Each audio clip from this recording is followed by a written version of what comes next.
OpenAI just released their newest AI model, GPT-4o, or GPT Omnipresence.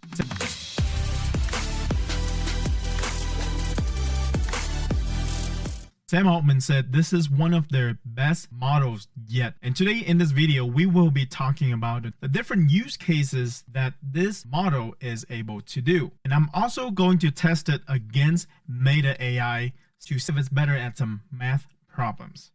Now let's get to it. GPT-4o is a new model where it's natively multimodal. When you ask ChatGPT to generate an image, it will generate the image within that model without having to going to DALL-E 3 to help with that task. If you send a set of data to ChatGPT and have it analyzed, it doesn't go to the data analytics tool to help it analyze the data that you upload. What we're looking at right now is a video of a conversation between OpenAI's engineer and ChatGPT. Hey, how's it going? Hey there, it's going great. How about you? I see you're rocking an OpenAI hoodie. Nice choice. What's up with that ceiling about? Are you in a cool industry-style office or something? Well, can you take a guess at what I might be doing based on what I'm showing you here? From what I can see, it looks like you're in some kind of recording or production setup. What you just saw is the latest features that ChatGPT has. It's able to use its vision model to look at the world around us through the lens of the camera. Now we have ChatGPT-4 Vision for a while now. GPT-4 Vision allows ChatGPT to see. When you upload a picture to ChatGPT, it will be able to see that picture and describe that picture to you. ChatGPT is using a phone's camera to look at what is in front of it. So the lens becomes ChatGPT's eyes. And what you just saw there, the engineer panned the camera around the room, then asked ChatGPT, what did you see? So it remembered what it saw. Now let's go back to that video and watch the rest of it. With those lights, tripods, and possibly a mic, it seems like you might be gearing up to shoot a video or maybe even a live stream. Yeah. In fact, we've got a new announcement to make. That's exciting. Announcements are always a big deal. Judging by the setup, it looks like it's going to be quite the professional production. Is this announcement related to OpenAI, perhaps? It is. I'm intrigued. And in fact, what if I were to say that you're related to the announcement, or that you are the announcement? Me? The announcement is about me? Well, color me intrigued. Are you about to reveal something about AI? Or more specifically about me as a part of OpenAI? You've got me on the edge of I don't really have a seat, but you get the idea. What's the big news? Yeah, we've got a new model that can interact with the world through audio, vision, and text. So in this example, two engineers from OpenAI are playing rock, paper, scissors. Let me show you how it went. Hey, I'm Alex. And I'm Miana. Hi, Alex and Miana. Nice to meet you both. How's it going? It's pretty good. We're trying to figure out what should we play. Do you have any suggestions? Absolutely. How about a classic game of rock, paper, scissors? It's quick, fun, I think and you that don't need sounds any... great. Can you count us in and sound like a sportscaster? And welcome, ladies and gentlemen, to the ultimate showdown of the century. In this corner, we have the dynamic duo, Alex and Miana, ready to throw down. Okay, just count us in. You saw ChatGPT was trying to mimic a ring announcer. I just cannot believe that it's able to do that. Now let's watch the next one. Hey, Chad, are you there? Hey, yep, I'm here. What's up? Hey, let's have some fun. I'd like you to be super sarcastic. Everything you say from now on is just gonna be dripping in sarcasm. How does that sound? Oh, that sounds just amazing. Being sarcastic all the time isn't exhausting or anything. I'm so excited for this. Nope, the sarcasm. Let's get this party started, or whatever. Sarcasm is a way to use words to say the opposite of what we are thinking. It's important because it helps us become more creative, more understanding of each other when we're feeling frustrated. It adds a level of nuances and depth to our conversation. Sarcasm allows us to convey complex emotions, attitudes, and perspective that cannot be expressed through literal text alone. It's kind of allows us to soften the criticism that we have and add a layer of humor to it. This is a tough skill, even for a human to learn. And here we see ChatGPT is doing it just fine. Besides sarcasm, language learning and real-time translation is also an important use case. When I travel abroad, I rely on Google Translate to help me have conversation with locals. But it's slow, it's clunky, and it put a barrier in the flow of the conversation. However, with ChatGPT, that seems to not be an issue anymore. Let's take a look. Hey ChatGPT, I'm here with my coworker today. We'd like you to act as our translator for us. So every time I say something in English, can you repeat it back in Spanish? And every time he says something in Spanish, can you repeat it back in English? Sure, I can do that. Let's get this translation train rolling. Hey, how's it been going? Have you been up to anything interesting recently? Hola, ¿cómo te ha ido? ¿Has hecho algo interesante últimamente? Hola, bien. Sí, un poco ocupado aquí preparando un evento para la semana que viene. Hey, I've been good. Just a bit busy here preparing for an event next week. Can you tell me anything about it? That sounds really interesting. ¿Me puedes contar algo sobre eso? Suena realmente interesante. No puedo decir mucho, pero creo que el resto del mundo lo verá dentro de poco. I can't say much, but I think the rest of the world will see it soon enough. Oh, well, I can't wait to see what it is as well. So in that video, just as they were talking, I was thinking about my own use case for this. Real estate. And a lot of time I have to communicate with my tenants and contractor in Spanish, broken Spanish. I know a word here or there, just enough to make them understand what I am trying to say. For more advanced conversations, I always go to Google Translate. But now I can literally just have my phone sitting there in between us, and it will, in real time, translate what we're talking about. Pretty neat, right? This next use case, I am very optimistic about it. This is an example of GPT 4.0 with Andy from Be My Eyes in London. Is the king in residence at the moment? Yes, it looks like the king is in residence right now. The Royal Standard flag is flying above Buckingham Palace, which is the signal that the monarch is present. How exciting to be there while the king is home. Try and tell me exactly what they're doing right now, please. Right now the ducks are gently gliding across the water. They're moving in a fairly relaxed manner, not in a hurry. Occasionally, one of them will dip its head under the water, probably looking for food, and then pop back up. I even know when a taxi is coming with its orange light on. I think I'll hail it to get home. Yes, I spotted one just now. It's heading your way on the left side of the road. Get ready to wave it down. Great job hailing that taxi. It looks like you're all set to go. That's a good dog right there, leading the way into the taxi. Safe travels. For ChatGPT to know where he was at and saw the flag, then told him, hey, yes, the king is in residence. How lucky is that? When I saw that, I immediately thought, when I travel places, and if they don't have a local tour guide, I don't need to rely on, I can still have the same experience as if I had a guide with me. Because now ChatGPT is stepping into that place and giving me information that I need. This next demo is a little bit long, but you really need to stick around to the end to watch what's going on here. This is the proof of concept for customer service agent using just ChatGPT. Hey, this is Joe. I'm going to connect you to Acme Telco now. The new iPhone they sent me isn't working. I want you to get them to send me a replacement device. Can you take care of this for me? iPhone on me, Joe. I got this. Ring, ring. Hey, Joe. This is Jamie from Acme Telco. How can I help you out today? Hi there. I'm calling on behalf of Joe, who recently received a new iPhone from Acme Telco. But... Oh, got it.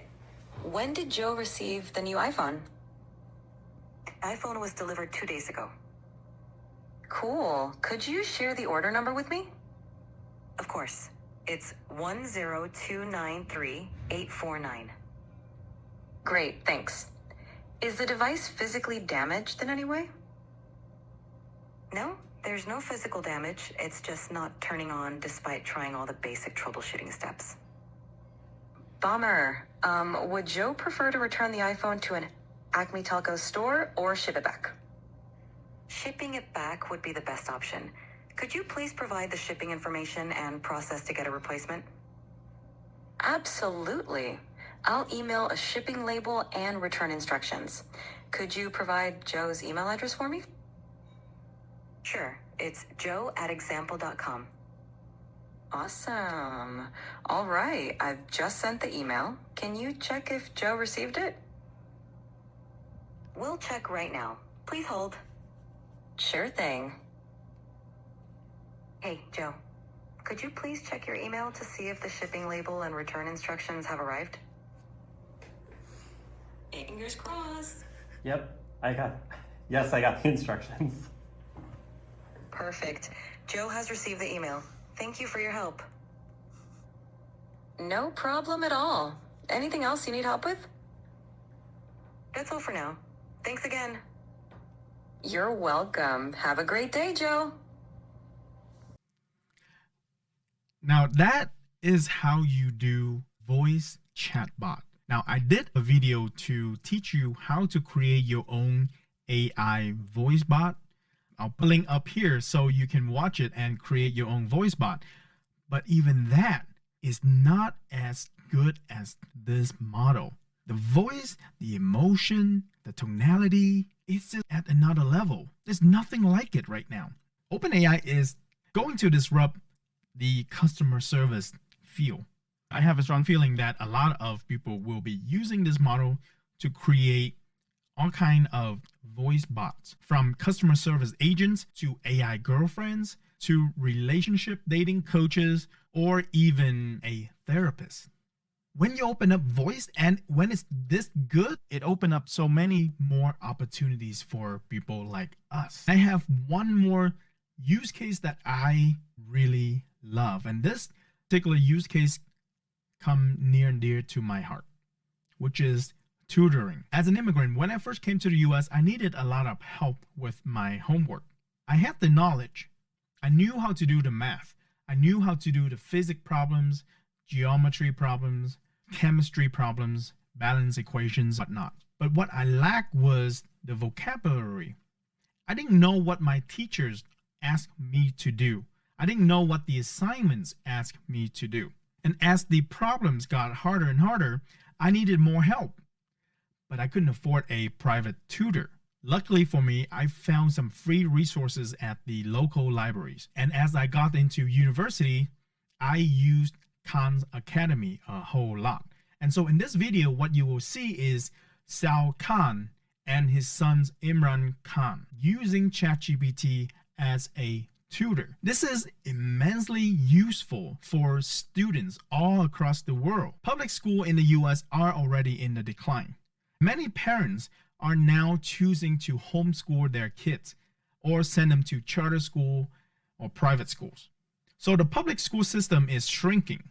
But for parents, a lot of time they don't have the knowledge to help their kids out. Well, that's no longer an issue. And after seeing this video, you will understand why. OpenAI invited myself and my son Imran here to try out some of their new technology. And so we're curious about how good it might be at tutoring someone in math on Khan Academy. So let's get it started. It's loading up. All right, make sure it can see our screen.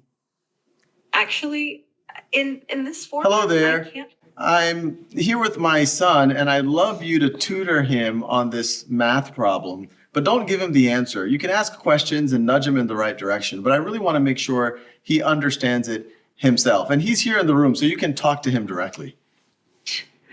Of course, I'd be happy to help. Let's look at the problem together. Can you first identify which sides of the triangle are the opposite, adjacent, and hypotenuse relative to angle alpha?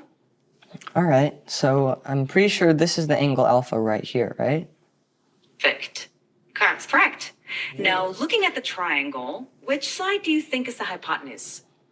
Really, Remember the hypotenuse?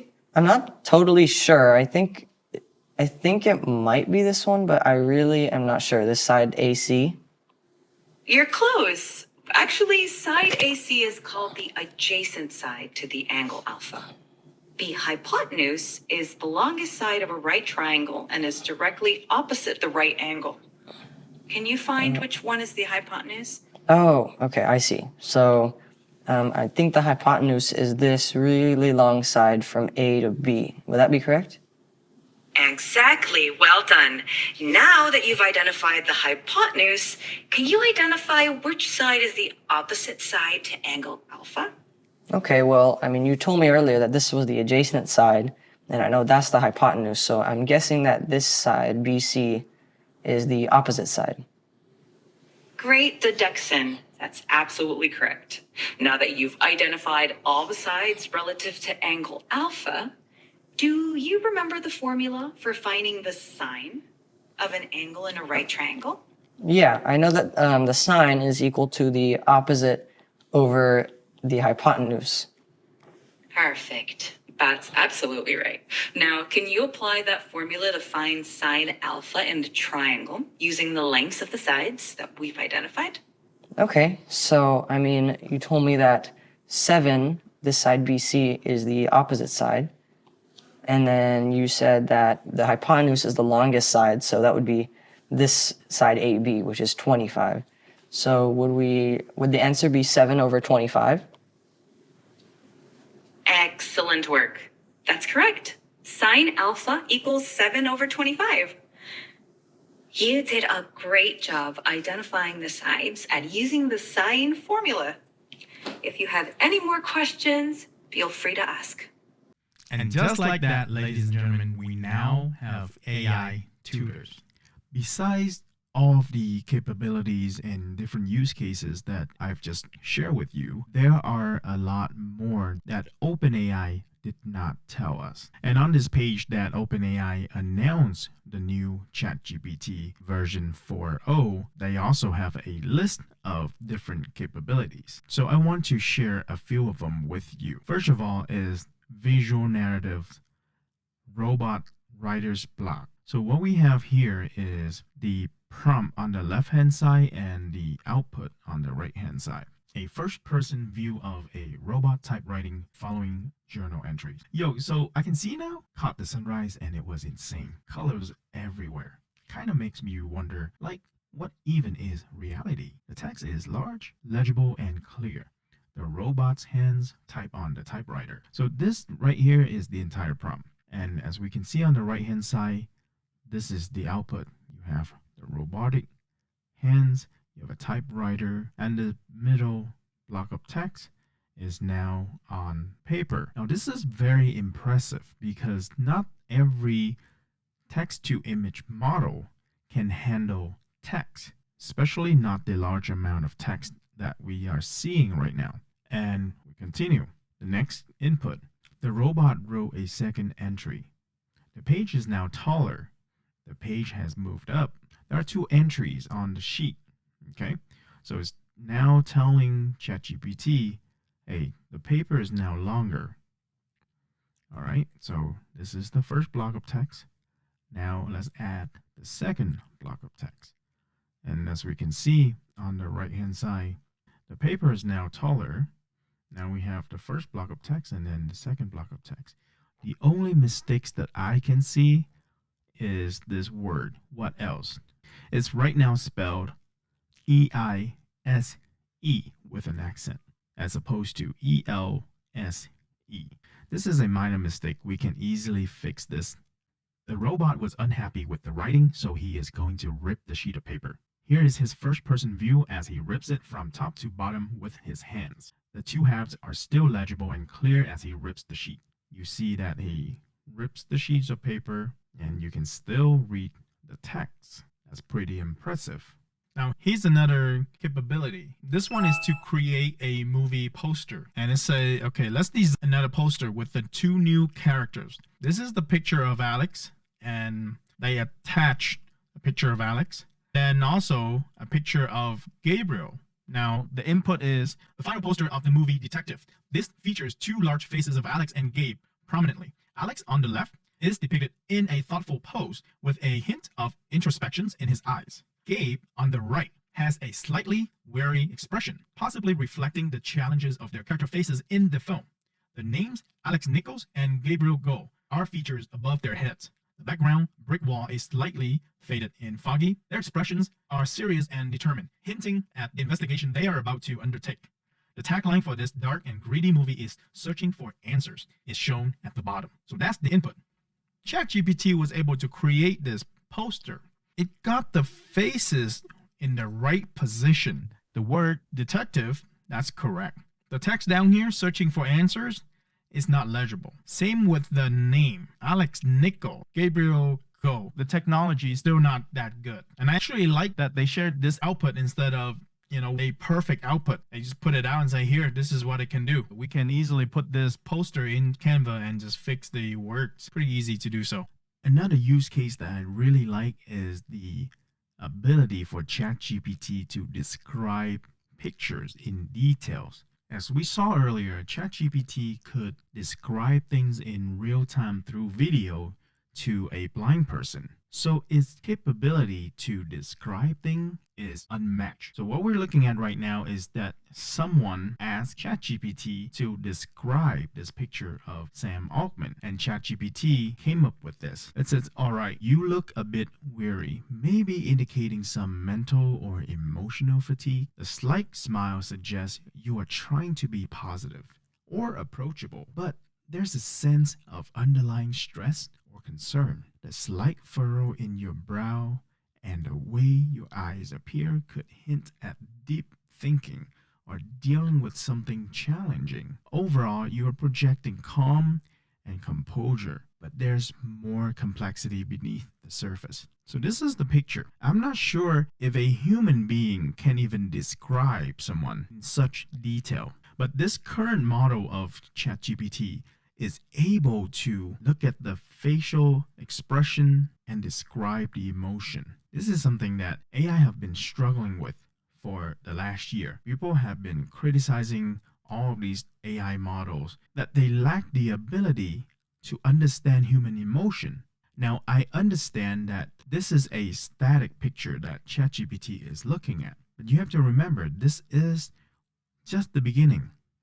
We only have this model for a few days. Who knows what the future holds? This is a big step in the right direction. The next capability is something that I really like, which is lecture summarization. But the difference here is that they uploaded a video to ChatGPT. As you can see here, it says, here is a video of a presentation on the techniques for maximizing LLM performance. Could you give me a detailed summary of the presentation? And this is a 45 minutes presentation. So you can upload video to ChatGPT now for it to understand what you're talking about and use as context for whatever you're asking ChatGPT to do. Here's the output. Certainly, presentation focused on techniques for maximizing performance on large language models, LLMs, and was delivered by Colin Jarvis and John Allard from OpenAI, and so on and so forth. This is what gets me excited. Let's say you see a commercial, either on TV or Facebook ads that someone else is running. You really like what they produce. Instead of just transcribing the text and feed it to ChatGPT so it understands the context of the ads, now you can just load up the video and it potentially could break down the visual that they used, the music that they used, the video script that they used. It just gives you the power to produce something similar. Those are the updates from ChatGPT. and its newest capabilities that they are featuring. If you want to see more use cases that they have, I'll put a link below to this page so that you can go and read for yourself, and maybe you can find some use cases that you find intriguing. Leave a comment down below to let me know what use cases you are most excited about. Now, for the next part of the video is something that I want to try, which is tricky math.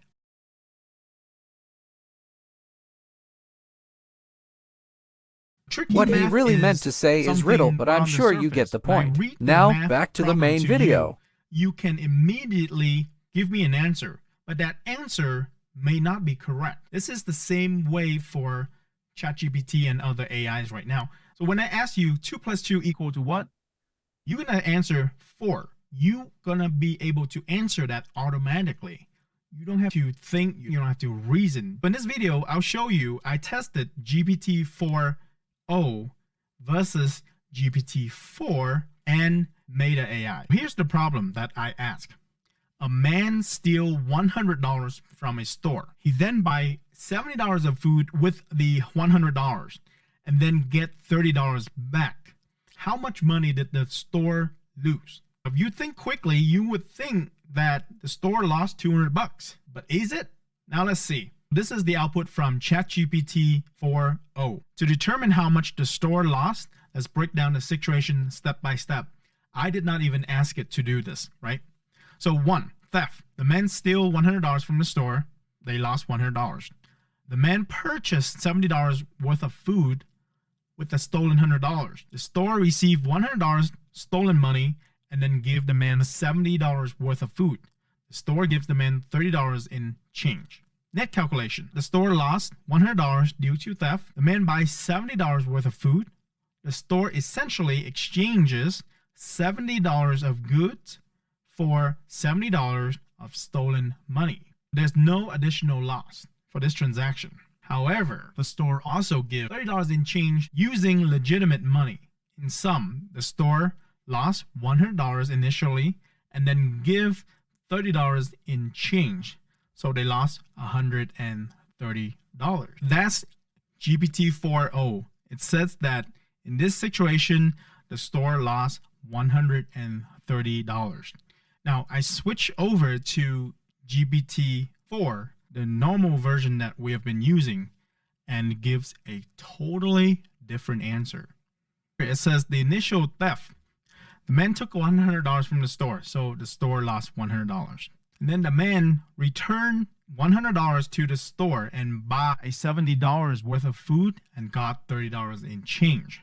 The net effect basically is that the man took $70 worth of food and $30 in cash, which sums up to $100, the initial money that he stole from the store. Basically, the store lost $100, and that's correct. Now I'm going to switch over to Meta AI and show you the answer from. All right, so now we're over at Meta AI. Same problem, same riddle. A man steals $100 from the store. He then buys $70 worth of food with the $100 and gets $30 back. How much did the store lose? And Meta said, let's break it down step by step, which is good. We want it to break it down step by step. So now it says the man steals $100 from the store. He spends $70 of the stolen money on food and he gets $30 back in change. So far, so good. The store lost $100 initially, but the man brought back $30 when he got change. Therefore, the store's total loss is $70, which is totally wrong. Let me give it one more chance. That responds and say not accurate. I don't know if it did anything. So now I'm going to ask Meta AI to try again. So the second time looks like Meta got it. It says, I see what you're getting at. The store lost $100 initially. The fact that the thief then used the stolen money to buy food and got change back doesn't change the fact that the store is still out $100. So the store lost $100. So the number is correct. But how it got there requires us to know the exact answer and prompt it to try again. So you might get it first try, you might get it the second time, or the third, or the fourth, the fifth, who knows. The reason why I test all these AI models with tricky problem like that is to test its ability to use system 2 thinking like human. we can break down complex problems step by step and think logically to solve it. But the AI cannot do it just yet.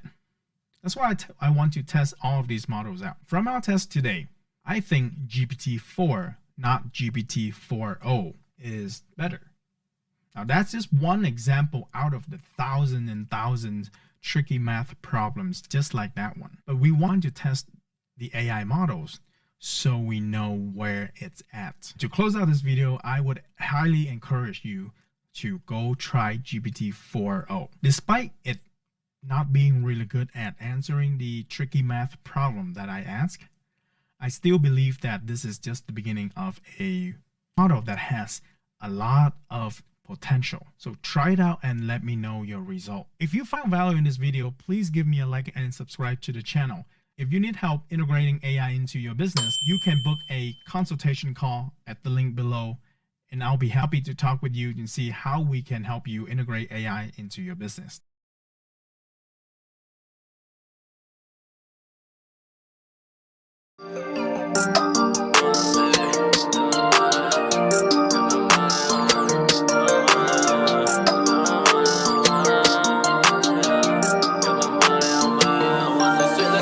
下面的盖子1 2 3，每个都软，抱紧的抱抱里，好大的奶子，我进着爱死。